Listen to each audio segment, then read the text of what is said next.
Good morning. I hope everybody's doing well today as we get towards finishing up our week here. And we'll finish it up in the 21st Psalm. And so hopefully this is going to work out right where we'll finish the 21st Psalm tomorrow. And we'll get into the 22nd, starting the first of the week. And by the end of the week, we should be into the 23rd Psalm. And so I'm looking forward to looking closely at the 23rd Psalm.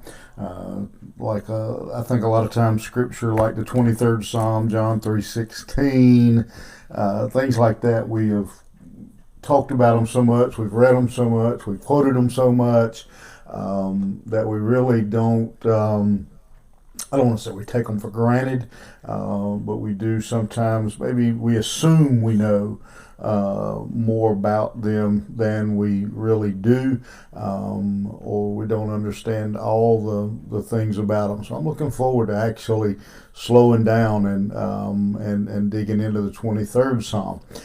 In the meantime, we'll pick back up here in the 21st. Beginning in the 7th verse in the next section of this psalm. David has spent 6 verses thanking God for victory, for his past success, for God's blessing on his life, for answering his prayer, for salvation, for his position as king. Pretty much everything that has went right in David's life up to this point, David thanks God for and praises God for in the those 6 verses.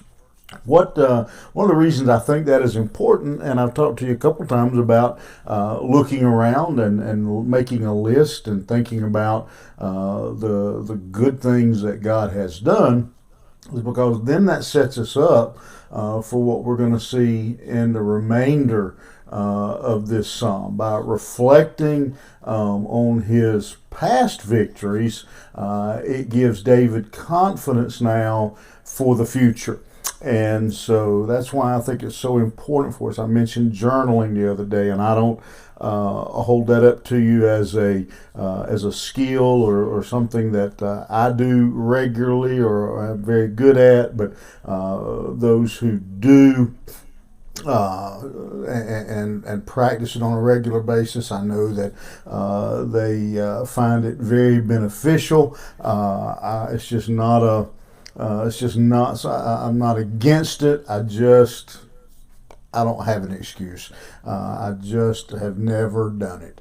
Well, I take that back. I tried one time, and I just never could remember each day to actually do my journaling. And so I said, but however you do it, to reflect on your past blessings and what God has done for you sets us up again for the future and for dealing with future events. And so in these next verses, David is going to write about now that he knows that God has blessed him and protected him, took care of him in the past, and is looking forward to and believing that God is going to continue to bless him and to give him more victory. So beginning in verse 7, one of the things, let me back up to say, one of the things that's important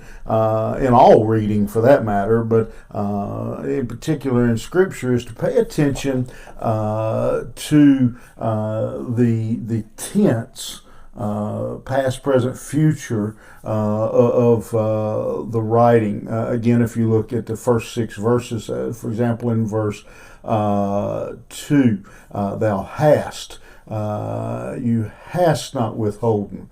And so verse 4, he asked, past tense, gavest, past tense. And so we, hast again in verse 5, hast again in verse 6 twice. And so past tense, past tense, past tense. David was writing about the things that had happened.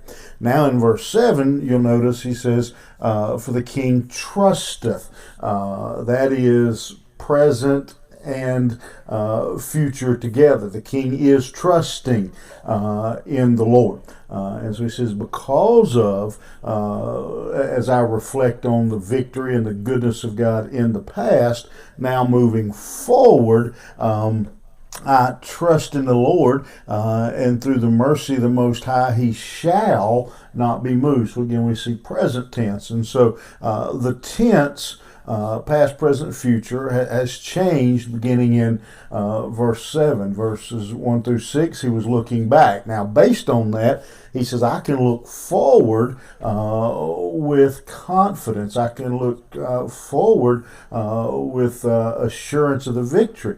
And you and I, if we were to journal or to write, we could do a similar thing. God has been faithful to me when, and fill in the blank. God, I remember when God blessed me, God did this.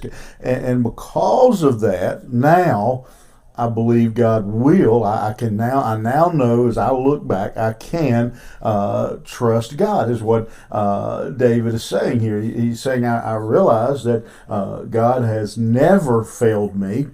In the past, he's always been faithful, and so I should expect him to always be the same. We have a God that is the same yesterday, today, and tomorrow, a God that never changes. And so David looks back and he says, this is what God has always been, this is what God has always done.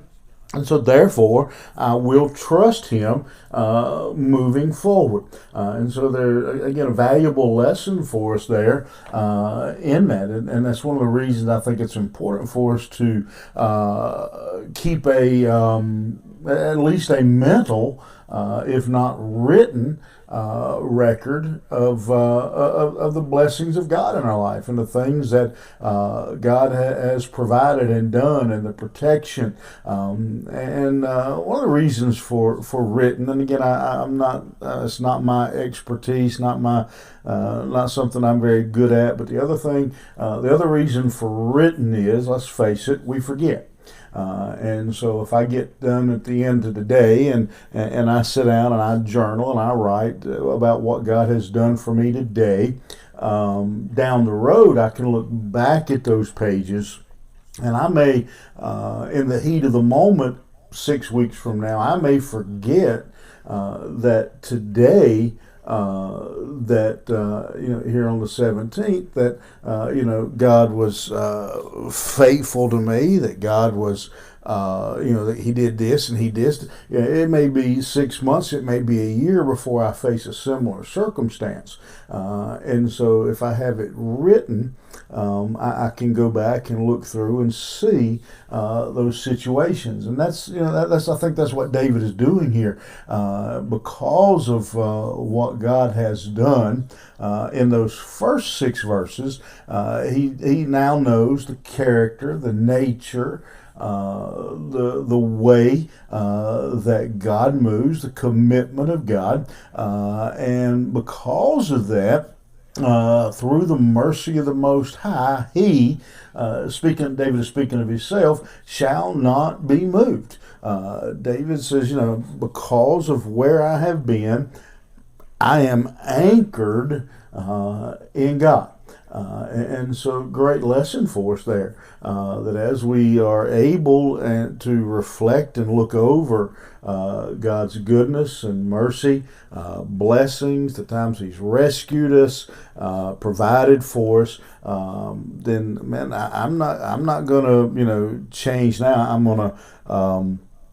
gonna butcher this story, but the story of Polycarp when he was going to be burned at the stake, and they were going to tie him to the stake, And he told them they didn't need to tie him to the stake. And again, I'm not going to get his words exactly right, but in so many words, he said, you don't need to tie me to the stake. God's never failed me or left me to this point.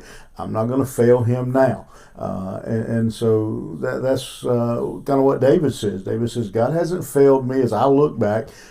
He's always protected me, provided, and so I'm not going to bail out. I'm not going to fail him now.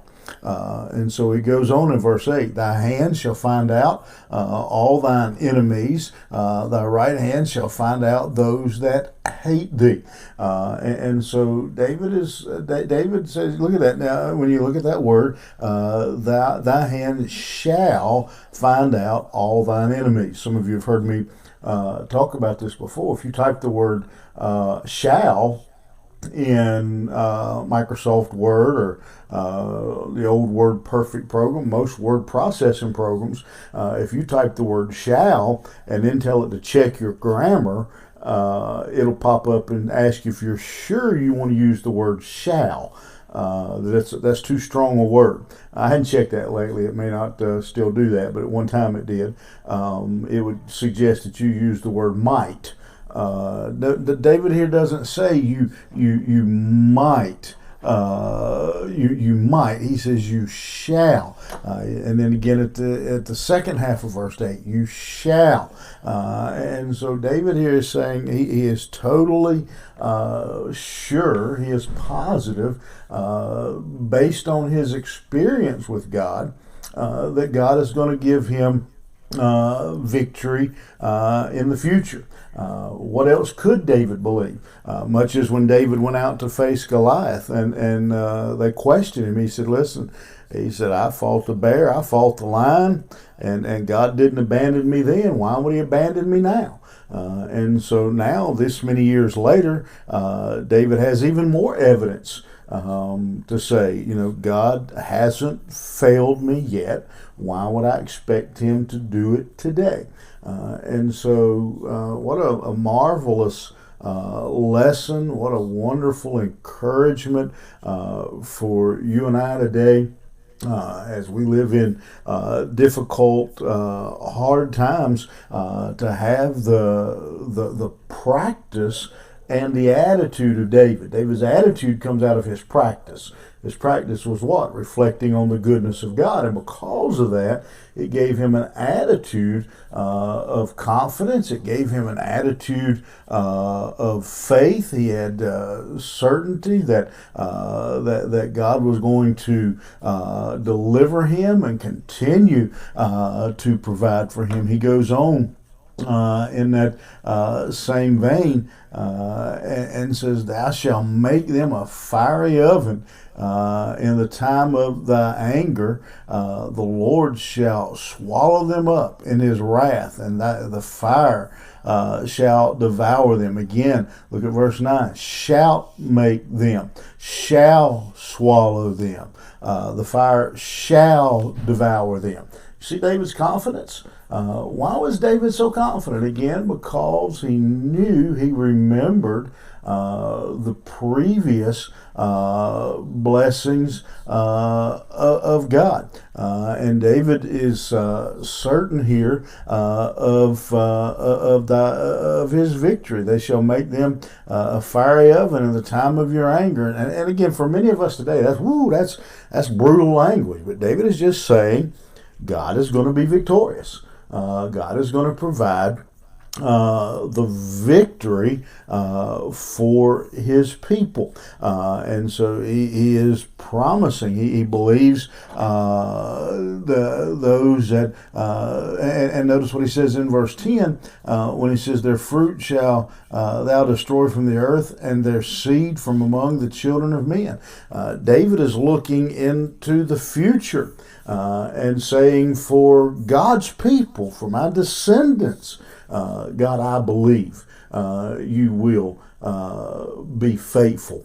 And so as we wrap up this section here, again, I just want to encourage you to have that mental picture, if not written list, of the blessings and the times that God has protected you, and the reason I stress it because I know how easily it is. I sat down today and was trying to write a letter and make a list of some things that had happened just in the last month or two, and I had to go back and ask some other people for some help because I'd already forgotten them. Our minds are that way. But when we remember the goodness and the faithfulness of God, how can we do anything but have confidence in His presence and His protection for this day? I hope you remember that. I don't know what you're facing. Don't know why God has had us here today. Some of you listening today, you're going to go out and you're going to go into work or go out into the neighborhood, go to the shopping mall, go to the doctor's office, and you're going to need to be reminded today that God has always been faithful and He will be faithful today. We'll see you back here tomorrow as we finish up this psalm. Have a great day in the Lord.